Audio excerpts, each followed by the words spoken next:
السلام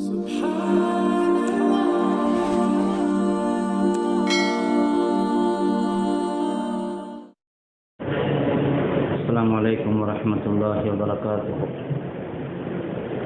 إن الحمد لله نحمده ونستعينه ونستغفره ونؤمن به ونتوكل عليه ونعوذ بالله من شرور أنفسنا ومن سيئات أعمالنا. من يهد الله فلا مضل له ومن يضلل فلا هادي له. ونشهد أن لا إله إلا الله وحده لا شريك له ونشهد أن محمدا عبده ورسوله. وصلى الله وسلم على سيدنا محمد وعلى آله وأصحابه وأزواجه وذرياته وأهل بيته وأتباعه أجمعين. أما بعد، فقد قال الله تعالى في القرآن العظيم والفرقان المجيد: أعوذ بالله من الشيطان الرجيم. بسم الله الرحمن الرحيم. أينما تكونوا يدرككم الموت ولو كنتم في بروج مشيدة. صدق الله العظيم. قال النبي صلى الله عليه وسلم: الكيس من دان نفسه وعمل لما بعد الموت، أو كما قال صلى الله عليه وسلم. புகழ் அனைத்தும் ஏக இறைவனாகிய அல்லாஹ் ஒருவனுக்கு மட்டுமே உரித்தாகட்டுமாக. அல்லாஹினுடைய சலாத்தும் சலாமும் அன்பும் அருளும் நம் உயிரினும் மேலான முஹம்மது ரசூலுல்லாஹி ஸல்லல்லாஹு அலைஹி வஸல்லம் அவர்களின் மீதும், அவர்களுடைய தோழர்கள், குடும்பத்தார்கள், அவர்களை பின்பற்றி வந்த தாபிஈன்கள், தபஉ தாபிஈன்கள், ஃபுகஹாக்கள், ஷுஹதாக்கள், நல்லவர்கள் நம் அனைவரின் மீதும் என்றென்றும் நின்று நிலவட்டுமாக. அல்லாஹினுடைய மேலான ரஹ்மத்தையும் அவனுடைய பொருத்தத்தையும் பெற்றுக்கொண்ட நல்லடியார்களுடைய கூட்டத்திலே அல்லாஹ் நம்மை கபூல் செய்தருள்வானாக. வாழும் காலமெல்லாம் நிம்மதியாகவும் ஆரோக்கியமாகவும் வாழக்கூடிய பெரும்பாக்கியத்தை அல்லாஹ் நம் அனைவருக்கும் தந்தருள்வானாக. கண்ணியத்திற்குரியவர்களே, உலகத்திலே யாரெல்லாம் பிறந்தார்களோ அவர்களெல்லாம் கண்டிப்பாக ஒரு நேரம் தங்களுடைய வாழ்க்கையின் இறுதியை அடைந்தாக வேண்டும். இந்த உலகத்திற்கான வாழ்க்கைக்கு முற்றுப்புள்ளி வைத்தாக வேண்டும்.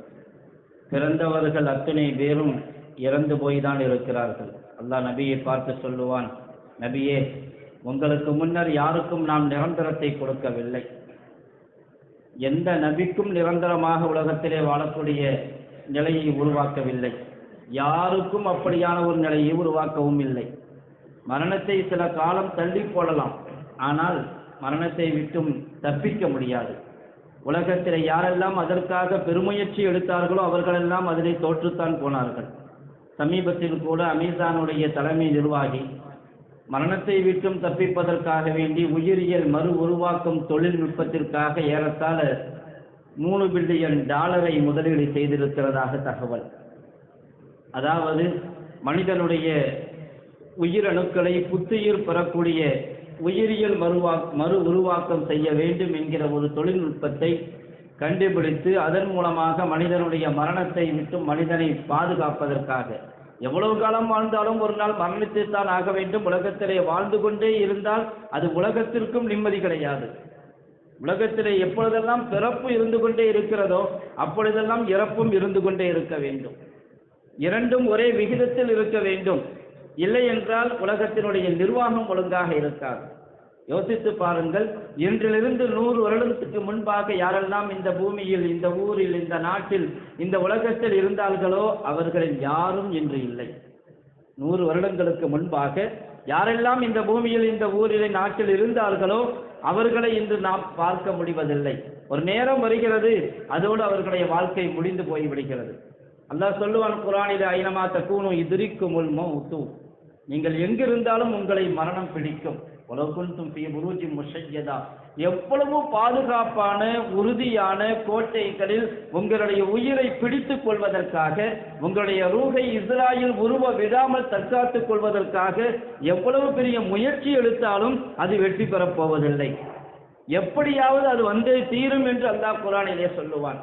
நிறைய பேர் ஆட்சி அதிகாரத்தில் இருப்பவர்கள் தங்களை நிரந்தரமாக அதிகாரத்தில் நிலைத்திருக்க செய்ய வேண்டும் என்பதற்காகவே பல முயற்சிகளை எடுத்திருக்கிறார்கள். மன்னர் 11ஆம் லூயி பிரான்ஸ் நாட்டை ஆழ்ந்தவர். ஏறத்தாழ 60 ஆண்டு காலம் ஆண்டார் பிரான்ஸை. அப்படி ஆண்ட அரசனுக்கும் கூட ஒரு ஆசை வந்தது, நான் மரணத்தை தழுவக்கூடாது, இந்த உலகத்திலே நிரந்தரமாக இருக்க வேண்டும் என்பதற்காக. உலகத்திலே யாரெல்லாம் அரசாட்சியை, சர்வாதிகாரத்தை கையில் வைத்திருக்கிறார்களோ அவர்களுக்கு இந்த உலகத்தை விட்டும் பிரிவதற்கு மனம் வராது. பிறோனை எடுத்துக்கொள்ளுங்கள், நம்ரூதை எடுத்துக்கொள்ளுங்கள். பிறோனுக்கு எப்பொழுது அழிவு வந்ததோ அப்பொழுது என்ன சொன்னான்? தயவு செஞ்சு என்ன அழிச்சிடாத, நானும் இஸ்லாத்தை ஏற்றுக்கிறேன்னு சொன்னான். மூசா அலைஹிஸ்ஸலாம் இஸ்லாத்தை ஏற்றுக்கொண்டிருக்கிறார்கள். பனு இஸ்ரவேலர்கள் எந்த அல்லாவை கொண்டு ஈமான் கொண்டிருக்கிறார்களோ நானும் அதே அல்லாவை கொண்டு ஈமான் கொண்டிருக்கிறேன், எனக்கு உயிர் பிச்சை கொடு, என்னை அழிச்சிடாதென்ன. ஆனால் அவனுக்கும் அழிவு வரத்தான் செய்தது, அவனுக்கும் அழிவு வரத்தான் செய்தது. 11ஆம் லூயி இந்த உலகத்தை விட்டும் பிரிய விரும்பவில்லை. 60 ஆண்டு காலம் ஆட்சி செய்த மன்னர். அவருக்கு மரணம், மௌத் என்கிற வார்த்தையை கேட்டாலே அவருக்கு பிடிக்காது. யாரும் எனக்கு முன்னால் மரணத்தை பற்றி பேசக்கூடாது என்று சொல்லி வைத்தார். அதற்காக வேண்டி அவர் பெரிய ஒரு கோட்டையை, பாதுகாப்பான ஒரு கோட்டையை உருவாக்கினார். அந்த கோட்டைக்குள் யாரும் நுழைய முடியாது, எந்த எதிரியும் உள்ளே நுழைய முடியாது. அப்படியான ஒரு கோட்டையை உருவாக்கி வைத்திருந்தார். அதற்குள்ளே, அந்த கோட்டைக்குள்ளே உட்கார்ந்து கொண்டு தன்னுடைய மனதை சந்தோஷப்படுத்தும்படியான பல கேளிக்கைகளை அந்த கோட்டைக்குள் உருவாக்கி வைத்திருந்தார். நான் எப்பொழுதுமே சந்தோஷமாக இருக்க வேண்டும், எனக்கு துக்கம் சோகம் என்பது ஒன்று வரக்கூடாது, நான் எப்பொழுதும் சந்தோஷமாக இருக்க வேண்டும், நான் எப்பொழுதுமே உயிர் வாழ வேண்டும், மரணத்தை பற்றி யாரும் எனக்கு முன்னால் பேசாதீர்கள். அவருடைய கோட்டையை சுற்றி ஏறத்தாழ 40 அம்பு எய்யக்கூடியவர்களை நிறுத்தி வைத்திருந்தார். எவனாவது சந்தேகத்திற்கும்படியான நபர் வந்தால் அவனை கொன்று விடுங்கள் உடனடியாக. அவன் என்னை கொல்வதற்காகவோ எனக்கு நஷ்டத்தை விளைவிப்பதற்காகவோ இந்த கோட்டைக்கு பக்கத்தில் கூட வரக்கூடாது. கோட்டையை சுற்றி குதிரை வீரர்களை சுற்றவிட்டிருந்தார். எனக்கு அவ்வளவு பாதுகாப்பு கொடுக்க வேண்டும், அவ்வளவு பெரிய பாதுகாப்பை கொடுத்து தன்னுடைய உயிரை பாதுகாப்பதற்காக. என்னதான் பாதுகாப்பு கொடுத்தாலும் வயது முதிர்வு என்பது இயல்பான ஒன்று, அதை யார் மறுக்க முடியும், யார் தடுக்க முடியும்? ஆனால் அதை அவர் உணரவில்லை. பெரிய ஏற்பாடு செய்தார். தன்னுடைய உயிரை தற்காத்துக் கொள்வதற்காக, தன்னுடைய உடம்பில் எந்த வியாதியும் வரக்கூடாது என்பதற்காக ஸ்பெஷலிஸ்ட், சிறப்பு மருத்துவ நிபுணர்களை வைத்திருந்தார். 40 ஆண்டுகள் இராணுவத்தில் வேலை செய்தால் எவ்வளவு சம்பளம் கிடைக்குமோ அவ்வளவு சம்பளத்தை அந்த மருத்துவர்களுக்கு கொடுத்தார். எனக்கு அழிவு வரக்கூடாது, எனக்கு மரணம் வரக்கூடாது. ஆனால் அவரையும் முதிர்ச்சி, வயது மூப்பு பிடித்து கொண்டது. ஒரு நேரம் இப்படி வந்தது, அவரால் தன்னுடைய உணவை கூட எடுத்து வாயில் வைக்க முடியவில்லை, அந்த அளவுக்கு பலகீனப்பட்டு போனார். அவர் கடைசியில நான் உயிரோடு இருப்பதற்கு என்னதான் செய்வது என்று சுற்றி இருக்கக்கூடிய சில முட்டாள்கள் யோசனை சொன்னார்கள். உலகத்திலேயே ஆமை தான் நீண்ட காலம் வாழும், அந்த ஆமையை பிடித்து இங்கு வையுங்கள், அதனால உங்களுக்கு ஆயுள் கிடைக்கும் சொன்னார். அதனால உங்களுக்கு ஆயுள் கிடைக்கும். உலகத்தில் ஆமை நீண்ட காலம் 190 வருஷம் வாழ்ந்த ஆமையெல்லாம் இன்று உண்டு. நீண்ட காலம் வாழக்கூடியது அல்ல, அதற்கு ஆயுளை கொடுத்திருக்கிறான். யதார்த்தமான வயது ஆமைக்கு 150 வயசு. சில பேர் 500 வருஷம் வரைக்கும் வாழும் கூட சொல்றாங்க. நீண்ட ஆயுள் அதற்கு உண்டு, அல்லாஹ் அதற்கு கொடுத்து வைத்திருக்கிறான். ஆனால் சில முட்டாள்கள் யோசனை சொன்னார்கள், அந்த ஆமையை பிடிச்சி உங்க பக்கத்துல வச்சுக்கோங்க, உங்களுக்கு அது ஆயுளை கொடுப்பதற்கு ஏதுவாக இருக்கும் என்று. அந்த முட்டாள்கள் சொல்வதை கேட்டு 60 ஆண்டு காலம் நாட்டை ஆட்சி செய்த மன்னர் என்ன செஞ்சார் தெரியுமா? அப்படியா, அதற்கு அப்படியும் ஒரு வழி இருக்கிறது என்று சொன்னால் இத்தாலி, ஜெர்மன் போன்ற நாடுகளுக்கு வீரர்களை அனுப்பி, கடல் வீரர்களை அனுப்பி கடலில் இருந்து ஆமையை பிடித்து கொண்டு வந்தார்கள். வேடிக்கையான ஒரு விஷயம். தன்னுடைய இருக்கக்கூடிய இடத்துக்கு பக்கத்திலே ஒரு ஹவுலை ஏற்படுத்தி அதிலே தண்ணீரை ஊற்றி அதிலே ஆமையை விட்டார்கள். எவ்வளவு பெரிய ஏற்பாடு! மரணத்தை விட்டும் தப்பிப்பதற்காக வேண்டி அவ்வளவு பெரிய ஏற்பாடு. ஆனாலும் கூட இறுதியில் அவனும் செத்து போனான். உலகத்தில் நிரந்தரமாக இருந்ததாக யாருக்கும் சரித்திரம் கிடையாது. கண்டிப்பாக மரணம் என்பது நிர்ணயம் செய்யப்பட்ட ஒன்று. உலகத்தில் நாம் பார்க்கிறோம், ஒவ்வொரு நாளும் மரணத்தினுடைய செய்தியை கேட்டுக்கொண்டே இருக்கிறோம். ஆனால் இன்னைக்கு மருத்துவத்தை வைத்துக்கொண்டு, மருத்துவ விஞ்ஞானம், முன்னேறிய மருத்துவ விஞ்ஞானத்தை வைத்துக்கொண்டு எப்படியாவது உலகத்தில் நிரந்தரமாக வாழ்ந்துவிட முடியுமா என்று யோசிக்கிறார்கள். ஆனால் அது நடக்கப் போகிற காரியம் அல்ல. எத்தனையோ பேர்கள் பல நிலைகளில், அலெக்சாண்டர், மகா அலெக்சாண்டர், அவருக்கு பேரே மகா அலெக்சாண்டர், 10 வருஷ காலத்தில் அவருடைய காலத்தில் இருந்த உலகத்தின் பெரும்பகுதியை வெற்றி கொண்டார். உலகத்தின் பெரும்பகுதியை வெற்றி கொண்டார் மகா அலெக்சாண்டர். அவருடைய நினைவாக இன்றும் ஈஜிப்தில் அலெக்சாண்டரியா இருக்கிறது. ஒரு நகரத்தையே உருவாக்கினார். ஒரு நகரத்தையே உருவாக்கினார். அவருடைய பெயரை வைத்தார். அதற்கு அலெக்சாண்டரியா என்கிற நகரமே உருவாக்கப்பட்டது. ஆனால் அவ்வளவு பெரிய நகரத்தை கட்டி எழுப்பியவருக்கு எப்படி மரணம் வந்தது? பெரிய பெரிய நகரத்தை கட்டி எழுப்பியவர்கள், இந்த நாட்டை ஆண்டவர்கள் பிரிட்டிஷ் ஆங்கிலேயர்கள், ஏகாதிபத்திய ஆங்கிலேயர்கள். அவர்களுடைய தலைநகரம் முதல்ல கொல்கத்தாவில் இருந்துச்சு. அவங்க நினைச்சாங்க கொல்கத்தா பொருத்தமான இடம் அல்ல, அதனால டெல்லி பக்கமாக தங்களுடைய தலைநகரத்தை மாற்ற வேண்டும் என்று நினைத்தார்கள். அதற்காக அவர்கள் ஒரு நகரத்தையே உருவாக்கினார்கள். நியூ டெல்லி என்று இருக்கிறதே, இது ஆங்கிலேயன் உருவாக்கிய நகரம். அந்த நகரத்தை அதற்காகவே அவர்கள் உருவாக்கினார்கள், தலைநகரத்தை உருவாக்க வேண்டும் என்று. ஆனால் அந்த காலம் நீண்ட ஒரு 100 ஆண்டு காலமாக அந்த நகரம் உருவாக்கப்பட்டது. அந்த நேரம் எப்படிப்பட்ட நேரம் என்றால், நாட்டிலே சுதந்திர போராட்டம் வெடித்துக் கொண்டிருந்தது. அப்பொழுது பிரான்சிலிருந்து அதிகாரிகள் வந்தார்கள் நியூ டெல்லிக்கு. பார்த்துட்டு சொன்னாங்க, ஆங்கிலேயர்கள் பெரிய பெரிய நகரத்தை கட்டி எழுப்புகிறார்கள், அதை விட்டு விட்டு செல்வதற்காகவே கட்டி எழுப்புகிறார்கள் என்று. பெரிய நகரங்களை கட்டி எழுப்புகிறார்கள், வாழ்வதற்காக அல்ல, ஆள்வதற்காக அல்ல, அதை விட்டு செல்வதற்காகத்தான் கட்டுகிறார்கள் என்று. விட்டுத்தான் சென்றார்கள். பெரும் நகரத்தை கட்டி எழுப்பியவர்கள், கட்டி ஆண்டவர்கள் எவ்வளவு காலம் இருந்தார்கள்? துரத்தி அடிக்கப்பட்டார்கள் நாட்டை விட்டு. மகா அலெக்சாண்டரியா நகரத்தை உருவாக்கினார். ஆனால் அவர் இறந்து போனது இந்த உலகத்தினுடைய மிக பழமை வாய்ந்த நகரம் பாபிலோனியாவில் தான் இறந்து போனார். ஆக நாகரிகமிக்க புதிய நகரத்தை தோற்றுவித்தவர், ஆக பழமையான நகரத்திலே ஒரு சாதாரண கூடாரத்தில் ஒருவன் இறந்து போவதை போன்றுதான் இறந்து போனார். வாழ்க்கையினுடைய யதார்த்தம் இதுதான். உலகத்திலே பிறந்தவர்கள் யாரும் நிரந்தரமாக இருந்தவர்கள் கிடையாது. எப்பொழுதாவது ஒரு நேரம் அது வரும். பல சமயங்களிலே, சுப சமயங்களில் மரணத்தை பற்றி பேசுவதை நன்றாக நல்ல ஒரு அடையாளமாக கருத மாட்டார்கள். கல்யாண வீட்டில் சபையில மூத்த பற்றி பேசக்கூடாதுங்கிற பொதுவான சிந்தனை எண்ணம் உண்டு. ஆனால் ஸல்லல்லாஹு அலைஹி வஸல்லம் அவர்கள் கல்யாண வீட்டினுடைய நிக்காஹினுடைய குத்துபாவிலே ஓதிய வசனம் இன்னைக்கும் ஓதிக்கொண்டுதான் இருக்கிறார்கள். யா அய்யுஹல்லதீன ஆமனு தக்குல்லாஹ ஹக்க துகாதிஹி வலா தமூதுன்ன இல்லா வஅன்தும் முஸ்லிமூன். அரபியில ஓதுறதுனால யாருக்கும் தெரியறதில்ல. தமிழ்ல பேசும் பொழுது மௌத்தை பற்றி பேசினால்தான் கல்யாண வீட்டை வந்து மௌத்தை பற்றி பேசிட்டாங்கன்னு சொல்லுவாங்க. யா அய்யுஹல்லதீன ஆமனு தக்குல்லாஹ ஹக்க துகாதி, ஈமான் கொண்டவர்களே அல்லாஹ்வை எப்படி அஞ்சிக் கொள்ள வேண்டுமோ அப்படி அஞ்சிக் கொள்ளுங்கள், முஸ்லிமாக மட்டும் மௌத்தாகுங்க, முஸ்லிமாகவே தவிர மௌத்தா போகாதீங்க என்று மாப்பிளைக்கு முன்னாடி வச்சு தான் ஓதுறாங்க. இன்னைக்கு ஒவ்வொரு இமாமும் ஒவ்வொரு கத்தீபும் ஓதுறாங்க. ஸல்லல்லாஹு அலைஹி வஸல்லம் அவர்கள் ஓதினார்கள். இது ஒன்று சுப சமயத்தில் ஓதக்கூடாத ஒரு சொல்லக்கூடாத ஒரு தகவல் அல்ல. அது யதார்த்தமானது, நிதர்சனமானது, கண்கூடாக பார்க்கப்படக்கூடிய ஒன்று. ஒவ்வொரு நாளும் தூங்கும் பொழுது ஸல்லல்லாஹு அலைஹி வஸல்லம் அவர்கள் சொல்லிக் கொடுத்தார்கள், தூங்கும் பொழுது அல்லாஹும்ம பிஸ்மிக்க அமூது வாஹியா. ஒவ்வொரு நாளும் தூங்கும் போது என்ன சொல்றோம்? சுன்னத்தான துவா. அல்லாஹ்வின் பெயரால் நான் மௌத்தாகிறேன், வாஹியா உயிர் பெறுகிறேன். இதுக்கு அர்த்தம் தெரிஞ்சுட்டா பல பேர் நம்ம ஓதக்கூடாதுன்னு முடிவு பண்ணிடக்கூடாது. தூங்கும் போது நல்ல வார்த்தையை சொல்லிட்டு தூங்குவியா? தூங்கும் பொழுதே மௌத்தா போறேன்னு சொல்லி தூங்கினா அது சைலண்ட் அட்டாக் வந்துட்டா என்ன ஆகுறது? தூக்கத்தோடு அப்படியே போயிட்டா என்ன பண்றது? அல்லாஹும்ம பிஸ்மிக்க அமூத்து வாஹியா, அல்லாஹ்வின் பெயரால் நான் மௌத்தாகிறேன், நான் உயிராகிறேன். இதை சொல்லிட்டு தான் ஸல்லல்லாஹு அலைஹி வஸல்லம் தூங்குவாங்க. இதுதான் சுன்னத்தான துவா. எல்லோரும் இதை சொல்லிவிட்டு தான் தூங்குகிறோம். அப்படி சொன்னதுனால மௌத்து வந்துடுறாங்க. அவர் அன்னைக்கு மூத்தை பற்றி நிறைய சொல்லிக்கிட்டு இருந்தார், திடீர்னு மூத்தா போயிட்டார்கள். மூத்து எப்போ எழுதி வைக்கப்பட்டிருக்குதோ அப்பதான் மூத்து வரும். அது வரைக்கும் ஒரு வினாடி முந்தாது. லா யஸ்தஅகிரூன சாஅத்தன் வலா யஸ்தக்திமூன். ஒரு வினாடி முந்தவும் மாட்டார்கள், பிந்தவும் மாட்டார்கள். ஒவ்வொரு நாளும் தூங்கும் பொழுது மூத்தா போறேன்னு சொல்லிட்டு தான் தூங்குறோம்.